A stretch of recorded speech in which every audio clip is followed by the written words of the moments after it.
Baada ya kifo cha mtume akaja kwa bibi Fatima akamuuliza tena, maana yake hajasahau bibi Aisha, ule utamu wa kutaka kujua bado upo, ile tashwiq bado hiyo.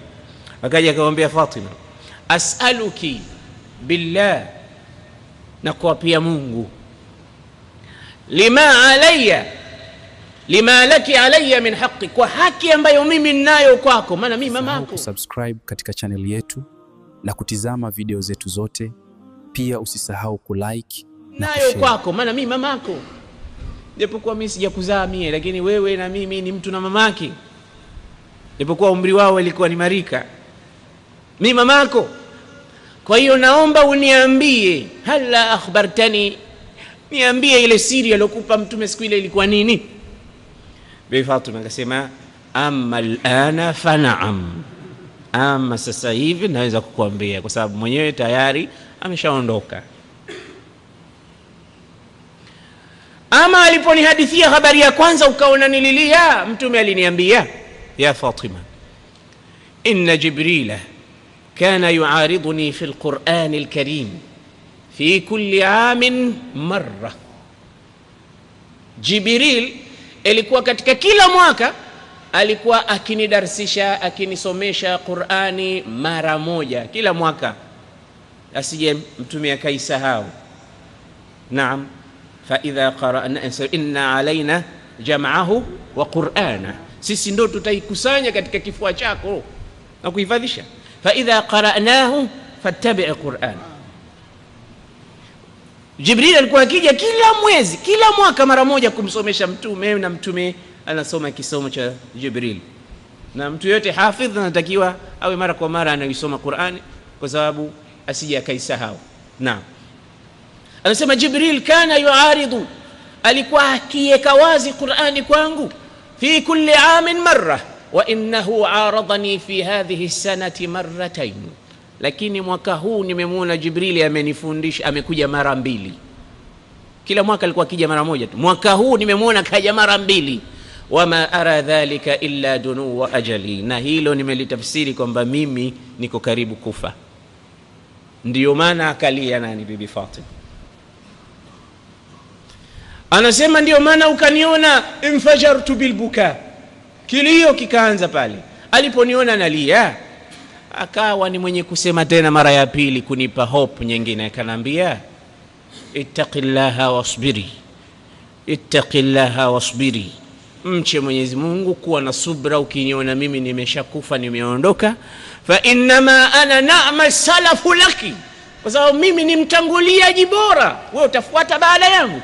Na kweli baada ya mtume kufa, Bibi Fatima hakumaliza mwaka. Katika historia kama sijakosea ni baada ya miezi 6 tu, Bibi Fatima na yeye alifariki baada ya kufa mtume Muhammad sallallahu alaihi wasallam. Na angalia mtume sallallahu alipomwona binti yake analia, nani atasikia babake atakufa alafu akabakia hivi hivi? Kitu cha naumiza. Baba anamwambia mwanae, nitakufa mimi, karibuni nitakufa, kwa hiyo nikifa, ittaqillaha wasbiri, mche Mungu, kuwa na subra. Kisha kanambia, ya Fatima, ala yurdiki an takuna sayyidatu hadhihi al-umma. Fatima, huridhiki wewe? Mwenyezi Mungu amekupa fursa na cheo na nafasi, umekuwa ni mmoja katika watukufu, mwanamke mtukufu katika zama hizi, hujaridhika na cheo hicho? Aliponiambia vile, ndio maana nikaanza kufurahi. Kwa hiyo habari ya kwanza iliniliza, habari ya pili ikanifurahisha. Habari ya kuniliza ni kifo cha baba yangu, habari ya kunifurahisha ni mimi kunijalia ni mmoja katika wanawake bora katika umma huu. Kamula minar rijal kathirun walam yakmul minan nisa'i siwa 4. Mtume anasema katika hadithi, wamekamilika wengi katika wanawake, hawakukamilika. Wamekamilika wengi katika wanaume, hawakukamilika katika wanawake isipokuwa 3 4. Akawataja Maryam, Khadija, Fatima, Asiya. Maryam bintu Imran ummul Masih, Khadija bintu Khuwailid Fatima, Asiya bintu Muzahim zawjatu Fir'aun, Fatimatu bintu Muhammad sallallahu alayhi wasallam, zawjatu Ali ibn Abi Talib Abu al-Hasanain. Hawa ndio waliokamilika katika wanawake. Hawa ndio waliokamilika. Wengine wana nuksani, wana pungufu. Kuna mambo mengi ya upungufu, lakini mtume hakuwasahau wale walikuwa pungufu. Akasema istausu bin nisa'i khaira, wausieni au kaeni nao vizuri, tafuteni wasia kwa watu walokaa wanawajua wanawake vizuri, walikuwa ni wazoefu kwa mambo ya wanawake, ili mpate kukaa nao vizuri, kwa sababu wameumbwa na mbavu zenyewe zimepinda, na zikipinda hazinyoesheki, na mkizinyosha mtazivunja, na kuzivunja kwake ni kuwatwanga talaka. Na hivyo mtume sallallahu alaihi wasallam aliwaambia watu, kwa sababu wao wafahamu wanawake walivyokuwa sensitive, walivyokuwa madhaifu, walivyokuwa nini. Na alikuwa akionyesha mfano. Anasema siku moja Rasulullah alikuwa nyumbani kwa mmoja katika wake zake, ndo zamu yake, akatoka mwanamke huko, mfanyakazi wa nyumba yake nyingine, na kisahani cha chakula. Kizama ametoka nyumba ya mke mwingine wa mtume, maid, mfanyakazi, jaria au mtumishi, na sahani ya chakula kwa mtume Muhammad, kwa mkewe yule. Sasa yule mke aliyokuwa ndo zamu yake pale, alipoona sahani imetoka nyumba nyingine wakati yeye ndo zamu yake, akaanza kuona wivu kaanza kuwaka. Akachukua mkono wa ule jaria, ule mfanyakazi, akaupiga hivi, ile sahani ikaruka, ikaanguka chini, ikavunjika, chakula kikatapakaa, na mtume yuko mbele anashuhudia. Watu wakasema leo namna mtu atakavotiwa adabu hapa, anapiga mpaka chakula kimeanguka. Mtume SAW akaanza kukiokota kile chakula kilichodondoka, akaikusanya ile sahani vipande, akamwambia mkewe yule, lete sahani nyingine. Akaichukua sahani nyingine, akampa, akaitia kwenye kile chakula, akaipeleka, alafu akairudisha kule ilikotoka. Mtume anawatizama wale watu, wanataka kuona kiasi gani atamtia adabu yule mkewe. Akasema agharat ummukum, ameona wivu mama yenu, msishughuliki, ameona wivu.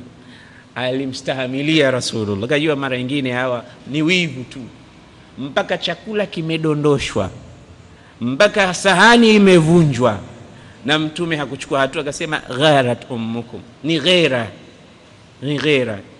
ndo wivu.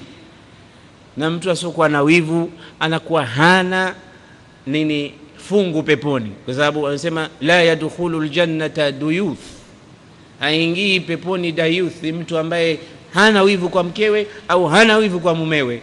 Chochote anachofanya mkewe ni sawa, au anachofanya mumewe ni sawa, au hakuna hata zile ghera ambazo, taban ghera zilizokuwa zina mipaka yake, zisipindukie mipaka kuliko kawaida. Rasulullah sallallahu alaihi wasallam, zipo hadithi nyingi zilikuwa zinaonyesha ataondoka duniani. Hadithi ya pili ni hadithi ya Jabir ibn Abdullah al-Ansari. Jabir anasema raaitu Rasulullah sallallahu alaihi wasallam ala naqatihi wa huwa yarmi yawm an-nahr, siku ya 10 ile ya Hija, yawm an-nahr, yawm Eid al-Akbar, ambayo mahujaji hutoka Arafa asubuhi yake wakaja wakapiga jamratul aqaba, na ndo siku ya kuchinja na kunyoa na kwenda kufanya tawafu al-ifada au tawafu ar-rukn au tawafu ziyara au tawafu al-farida. Yote ni tawafu moja tu hiyo. Mtume SAW nikamuona anazunguka anapiga jamra akiwa juu ya ngamia wake. Tena alikuwa anasema khudhu anni manasikakum fa inni lastu adri la'alli la ahujju ba'da hajjati hadhihi, ndugu zangu chukueni kutoka kwangu ibada zenu zote, mimi huenda sihiji tena baada ya mwaka huu, mimi sitohiji tena baada ya mwaka huu. Jifundisheni vizuri, niangalieni ninachofanya, msije mkaangaika baada yangu mimi kufanya ibada hizi, kwa sababu sitorudi tena kuhiji baada ya hija hii. Allahu akbar. Ilikuwa ni ishara ya kuaga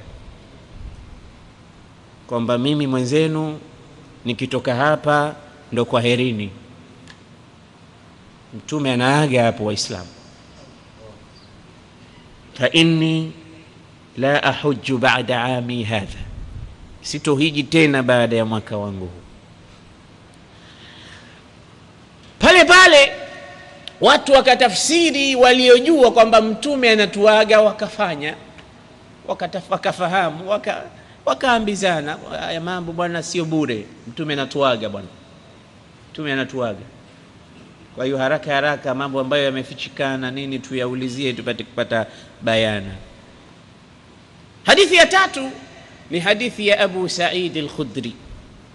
Anasema Sayyidina Abu Sa'id al-Khudri radhiyallahu anhu, anasema khataba an-nabiy sallallahu alayhi wasallam faqala ayuha an-nas. Siku moja mtume alihutubia akasema, enyi watu. Watu wakaitikia naam. Akasema, inna abdan min ibadillahi khayyarahu Allahu baina al-khuludi fi ad-dunya wa baina ar-rafiq al-a'la fakhtara ar-rafiq al-a'la. Tambueni kwamba yupo mja miongoni mwa waja wa Mwenyezi Mungu, Mungu amemwambia chagua kati ya kuishi duniani milele na kati ya kuja kuonana na mpenzi wako Allah subhanahu wa ta'ala. Unataka lipi kati ya mawili haya? Mja huyo akachagua kwenda kukutana na Mola wake, akaacha dunia na vilivyomo ndani yake. Watu wakawa wanaulizana, ni mja gani huyo? Kumbe mja alikuwa anakusudiwa hapa ni nani Waislamu? Ni Rasulullah sallallahu alaihi wasallam. Yeye ndo aliambiwa na Mwenyezi Mungu, chagua unachotaka. Anasema la sawfa yu'tika rabbuka fatarda. Mwenyezi Mungu atakupa fatarda, mpaka utaridhika. Angalia mapenzi ya Allah juu ya Mtume Muhammad.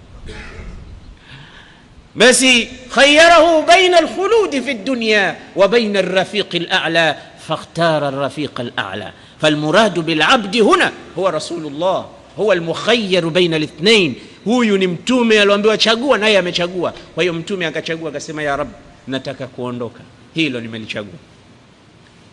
Hadithi ya 4 ni hadithi ya Sayyiduna Muadh ibn Jabal radhiyallahu ta'ala anhu. Muadh ibn Jabal siku alipotumwa na mtume kwenda Yemen kwa ajili ya mambo ya dini, kharaja Muadh rakiban wa Rasulullah yamshi. Akatoka juu ya kipando, Muadh anatoka na mtume anatembea kwa miguu anamsindikiza. Wakati anampusha na msindikiza anampeleka, Rasulullah akamwambia Muadh ibn Jabal, innaka asa alla talqani, wewe unakwenda Yemen, lakini kuna possibility kubwa ya kwamba hutonipata tena, hatutoonana tena, hatutokutana tena, mimi na wewe ndo tunaagana hivi. Waislamu, hebu fikiria mtu anapokuambia maneno haya, unasikia vipi? Naam, unasikiaje? Nakwambia sahibi yangu, mimi nahisi huu ndo mwisho wetu, mimi niko karibu kufa, hatutoonana tena. Mke wangu, mimi nahisi karibuni nitakufa, hatutoonana tena. Mume wangu, mimi nahisi umri wangu umekwisha, hatutoonana tena.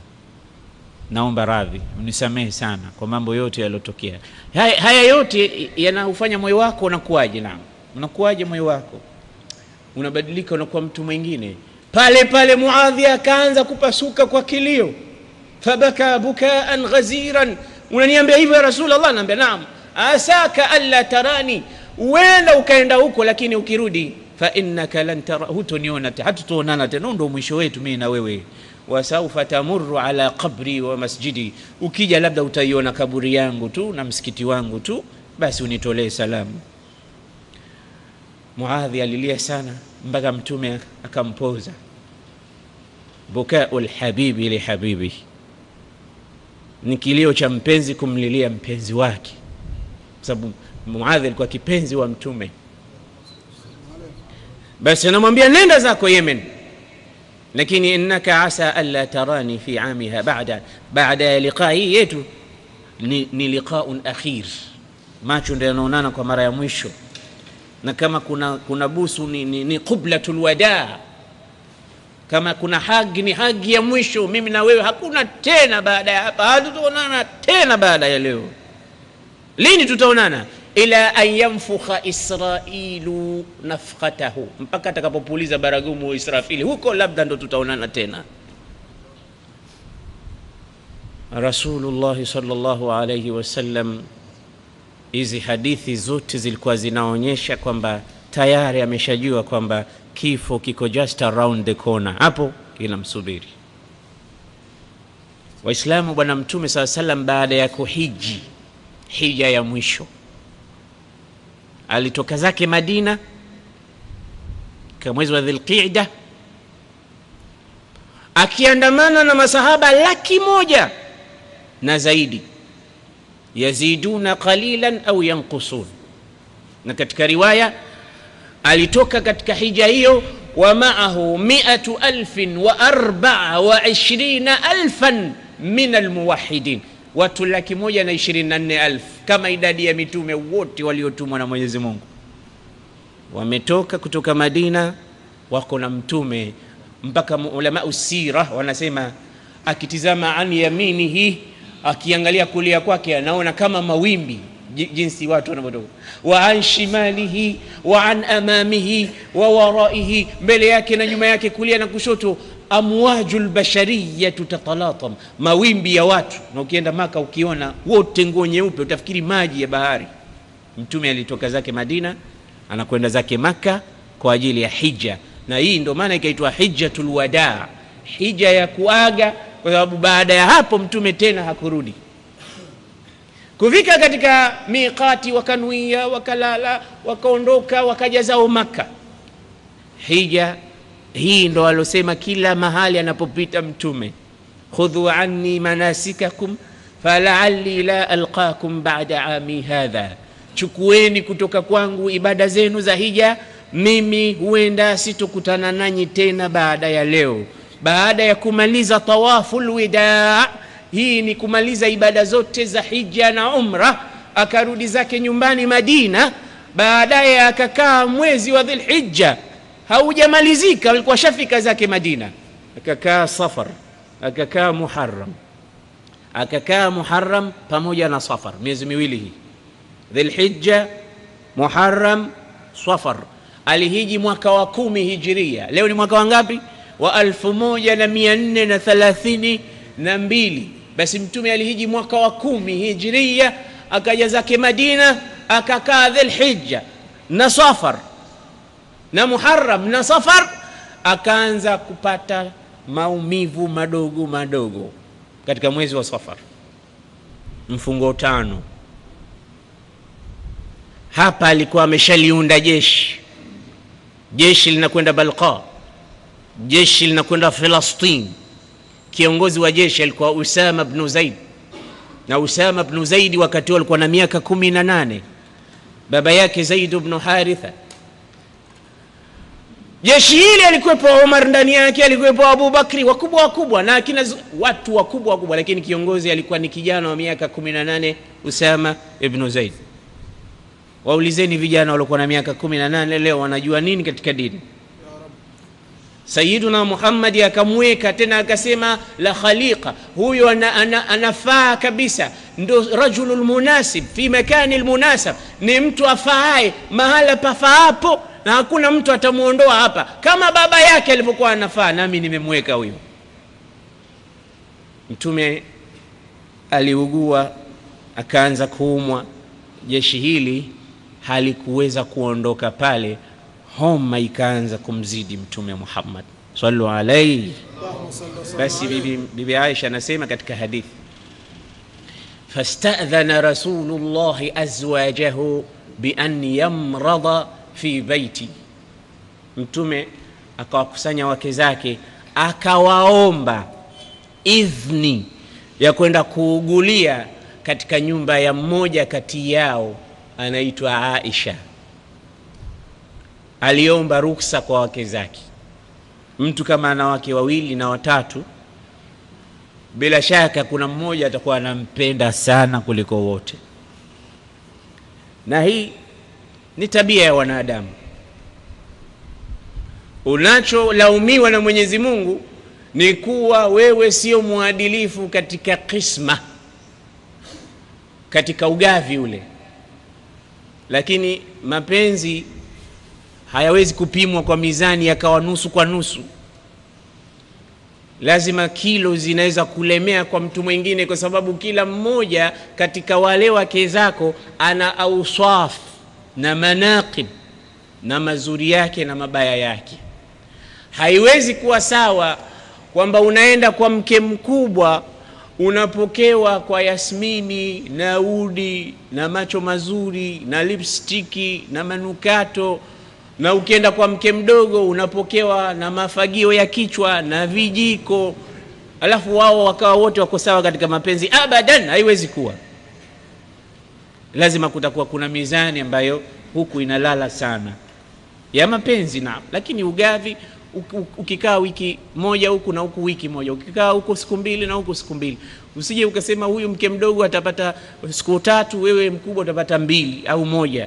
Haitaki. Unatakiwa uwe muadilifu katika qisma, na Mtume alikuwa akifanya uadilifu mpaka mwisho akisema ya rab hadhihi qismati hadha fima astati fala ta'khudhni fima la astati. Ya rabbi, haya nimeyafanya katika yale ambayo naweza kufanya, basi usiniadhib katika yale ambayo haiwezekani kugawa. Akimaanisha mapenzi. Lazima kuna wengine itakuwa wamezidiwa kidogo, basi na wenyewe wanawake walikuwa wanajua wanasema sisi huyu katuzidi, mwenzetu anapendwa sana. Na kuna mambo ambayo yanafanya mpaka anapendwa sana. Haina haja nikwambie yote, kama unataka baadaye njoo baada ya darasa nitakwambia. Sayyiduna Rasulullah sallallahu alayhi wasallam akenda akamwambia, akawaita wake zake wote, akawaomba ruhusa, akawaambia naomba na kuombeni nikaugulie nyumbani kwa huyu. Yani isiwe ile tabu, kwa sababu pia itakuwa leo achukuliwe ende zamu kwa mke huyu, augue siku 2-3 aende kwa mke mwingine. Na wake za Mtume alioacha yani kabla kifo chake ni 9 ambao walimkalia eda. Kwa hiyo akae kwa huyu, alafu akakae kwa huyu kidogo, akakae kwa huyu, na yeye mwenyewe mgonjwa.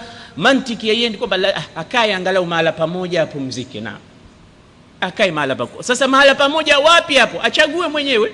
Akachagua, na mahala ambapo alihisi atakwenda kutulia zaidi ni nyumbani kwa bibi Aisha radhiallahu ta'ala anha. Akawaomba ruksa kwamba nikaugulie huko. Na wanawake wako very powerful katika mambo hayo. Mara nyingine mtu ana homa kali, lakini mke wake akipitisha vidole vyake kwenye kichwa tu na harara yote inapungua, inakuja 0%. Kwa sababu gani? Kuna magnetis kama magnet.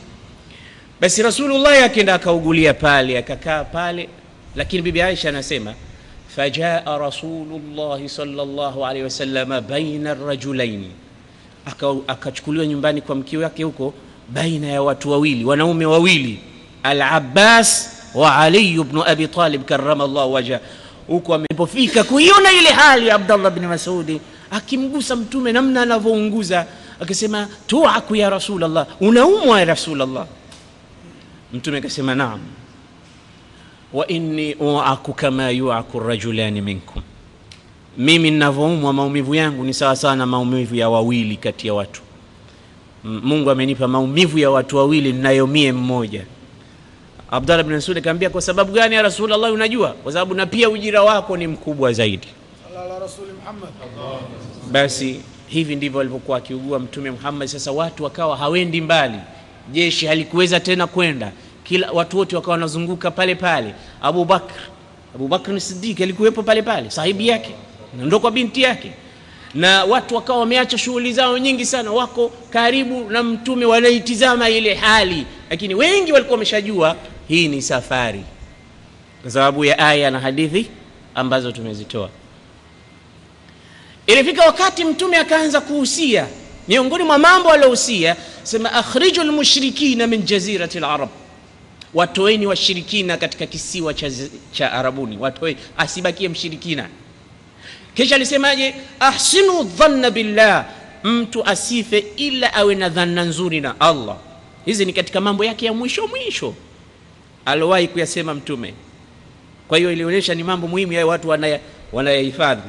Miongoni mwa mambo aliyosema, la tattakhidhu qabri masjida, msilifanye kaburi langu ni msikiti. La'ana Allah al-yahuda wan-nasara, qatala Allahu al-yahuda wan-nasara ittakhadhu qubura anbiya'ihim masajid. Wao wamelaaniwa kwa sababu makaburi ya mitume wao waliyafanya ni mahala pa kusali. Mtume akakataza kaburi lake lisije likafanywa msikiti, kwa maana watu wasije wakasali katika kaburi lake kwa kulisujudia na kukaa pale wakianza kufanya vitu ambavyo vitasababisha laana. Mtume akaanza kuhusia hayo, na miongoni mwa mambo aliyohusia Mtume alisema, alaikum bis-salah wa ma malakat aymanukum, jitahidini sana msiache sala na vile vilivyomilikiwa na mikono yenu ya kuume. Yani masuria wenu ambao walikuwa wanafanywa mambo machafu mabaya zamani, kaini nao kwa wema. Lakini as-salah, sala jamani. Angalia haya mambo ya mwisho Mtume anayasema maneno yake ya mwisho masahaba wanayanakili, wanayahifadhi, wanayafanyia kazi. As-salah, sala jamani. Bibi Aisha anasema alikuwa kila mtu akiingia, siku nyingine anaingia Usama ibn Zaid, ili kutaka kumwombea dua, mkono haunyanyuki Rasulullah. Mkono pia umekuwa haunyanyuki, nguvu tena hana. Sasa miongoni mwa mambo ya mwisho akasema Mtume, muru Aba Bakrin falyusalli bin nas, kusalisha hawezi tena Rasulullah, kusalisha hawezi tena Mtume wa Mwenyezi Mungu. Anasema muambieni Abu Bakri asalishe yeye. Kumekimiwa sala, Abu Bakr akawa yeye ndo imamu. Watu walianza kusema Abu Bakri akiwa nasalisha ya Rasulullah ni mwepesi sana, aya 1-2 analia. Kaambia mimi nishasema yeye ndo atakuwa imamu, awe analia awe halie, lakini imamu ndo yeye.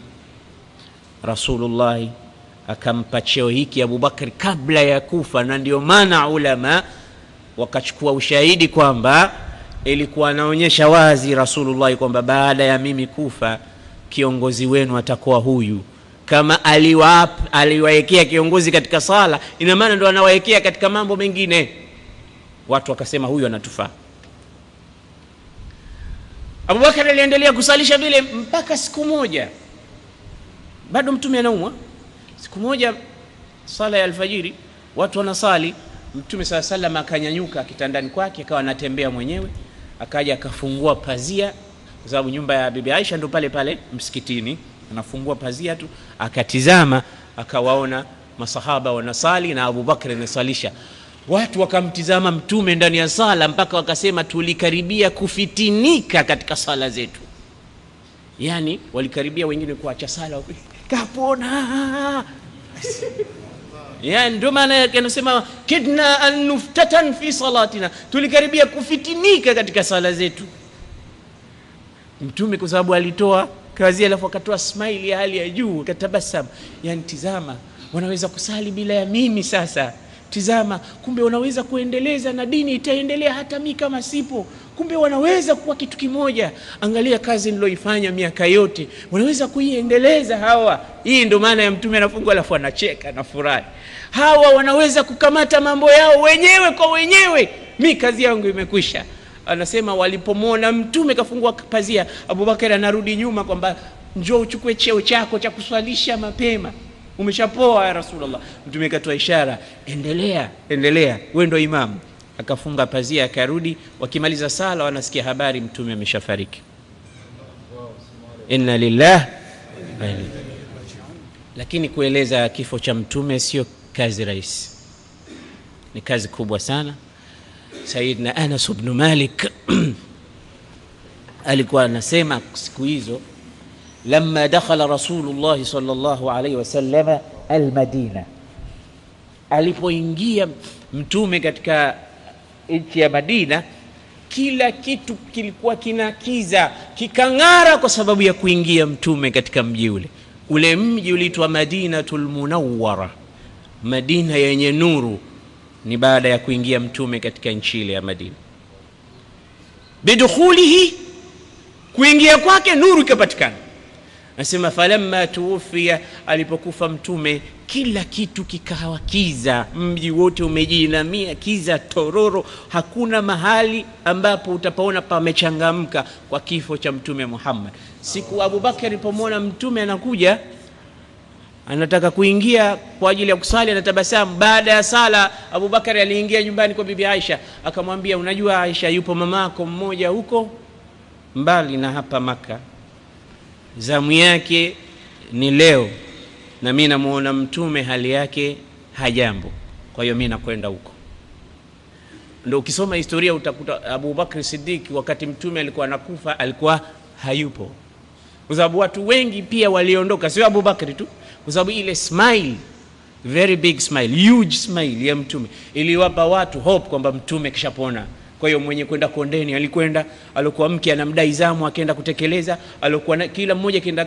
Basi mtume SAW kumbe ndo alikuwa ni tabasum ya kuwaaga, wakapata habari baadaye huko aliko kwamba mtume amefariki. Lakini kuna watu hawakuamini bado, itakuwaje? Hajafa mtume na hawezi kufa. Ni nani kiongozi wetu? Abu Bakr alipokuja ndipo akatoa ile khutba yake maarufu, man kana ya'budu Muhammadan fa inna Muhammadan qad mat wa man kana ya'budu Allah fa inna Allah hayyun la yamut. Alikuwa anamwabudu Muhammad, basi ajue Muhammad amekufa, na kama mtu anamwabudu Mungu, Mungu yupo milele, dini bado ipo inaendelea. Ndugu zangu Waislamu, hivi ndivyo mtume alivyoondoka katika ulimwengu. Lakini sisi tunasema, aya abdu kam yaraka Allahu asiya harisan ala ad-dunya walil mauti nasiya anasita liqa Allahi wal qabra wath thara ويوما عبوسا تشيب فيه النواصي لو لم يلبس المرء ثيابا من التقى تقلب عريانا وإن كان كاسيا وخير لباس المرء طاعة ربه ولا خير في من كان لله عاصيا ولو كانت الدنيا تدوم لأهلها لكان رسول الله فيها حيا وباقيا ولكن تفنى نعيمها والدنيا وتبقى الذنوب والمعاصي كما هي أيا نفس كم يراك الله عاصيا. ewe nafsi, ni mara ngapi utamuasi Mwenyezi Mungu? Harisan ala dunya walil mauti nasiya, unapupa ya kukusanya dunia tu lakini umesahau kifo. Anasita liqa Allahi wal qabra wath thara, umesahau kukutana na Mola wako, umesahau kaburi, umesahau michanga. Wa yawman abusan tashibu fihi an-nawasiya, umesahau siku ndefu ambayo watu watapata mvi kwa sababu ya vituko vyake. Lau kanati dunya tadumu li ahliha, ingekuwa hii dunia hii inadumu kwa watu wake, lakana rasulullahi fiha hayyan wa baqiya, ingekuwa alobaki basi ni mtume. Ingekuwa inastahiki mtu abaki duniani, ingebaki mtume sallallahu alaihi wasallam. Walakin tafna an-na'im, lakini neema zote, kheri zote, dunia yote inaondoka. Watabqa adh-dhunubu wal ma'asi kama hiya, yatabaki maasi na madhambi kama yalivyo. Kila kitu kingine kitakuwa kimeondoka, maasi na madhambi tunayoyatenda ndio yatabaki.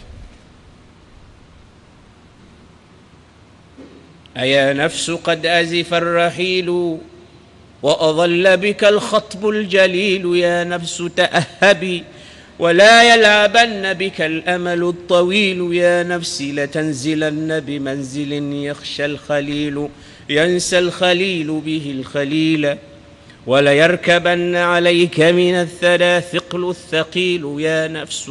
anasema ewe nafsi, jiandae mapema. Ewe roho, jiandae mapema.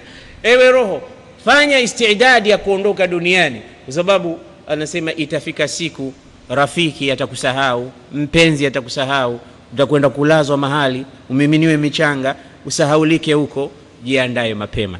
Watukufu wa Islam, huyo ni mtume sallallahu alaihi wasallam. na hawa ni masahaba na wale ni wake zake, na hawa ni sisi wanyonge wenye dhambi nyingi. Tunamuomba Mwenyezi Mungu atusamee madhambi yetu, atupe kila la kheri katika maisha yetu, atukinge na maadui wapotovu, mahasidi, wachawi na wanafiki na mushrikina na makafiri. Allahumma inna natawajjahu ilayka fi hadhihi as-sa'a wa la'allaha sa'ata al-ijaba an tuyassir alayna umurana umur ad-dunya wal-akhirah wa qdi jami'a hajatina. Allahumma la sahla illa ma ja'altahu sahla faj'al umurana kullaha sahla ya hayyu ya qayyum birahmatika nastaghith ومن عذابك نستجير. أصلح لنا شأننا كله ولا تكلنا إلى أنفسنا ولا إلى أحد من خلقك طرفة عين برحمتك يا أرحم الراحمين. صلى الله على نبينا محمد وعلى آله وصحبه وسلم والحمد لله رب العالمين. والسلام عليكم ورحمة الله وبركاته. كيش تكون مسجد عفراء بنت عيسى إن شاء الله تعالى.